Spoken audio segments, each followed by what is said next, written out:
जानता रहो बेटा, ये अपना छपरा जिला पर हिंदी सिनेमा के बहुते असर बा। का असर बा पापा? का असर बा? सुनो, यहाँ के नेता लोग चुनाव के पहले मैंने प्यार किया के गीत सुनावेले। यहाँ के नेता लोग चुनाव से पहले मैंने प्यार किया के गीत सुनावेला। आ चुनाव बीतते ही मिस्टर इंडिया जैसन गायब हो जाएला। आ यहाँ के सड़क पर बरसात में गंगा जमुना सरस्वती देखे के पैसा ना लागेला। यहाँ के सड़क पर बरसात में गंगा जमुना सरस्वती देखे के पैसा ना लागेला। निर्माण कराए वाला गजबे नमूना बा। यहाँ 3 इडियट वाला शो फ्री में लागेला। यहाँ के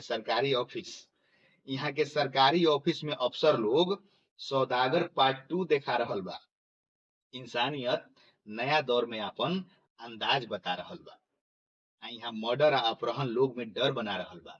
यहाँ मर्डर आ अपहरण लोग में डर बना रहल बा। यहाँ 2 बीघा जमीन ला जमीर बेचा रहल बा।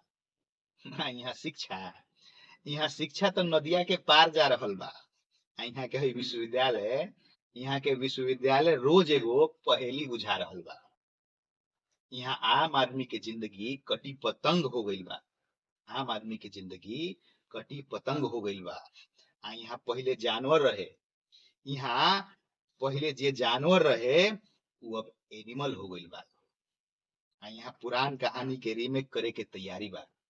सुना, यहाँ पुरान कहानी के रीमेक करे के तैयारी बा। स्त्री 1 आ 2 केतनो आई, हई स्त्री 1 आ 2 केतनो आई, बाकी औरत के संघर्ष अभियो जारी बा। यहाँ बाहुबली आ दबंग के बहार बा। यहाँ बाहुबली आ दबंग के बहार बा। आ टाइगर जिंदा बा, आ अपन सरकार शर्मिंदा बा। समय के इहे पुकार बा, समय के इहे पुकार बा। बुझला?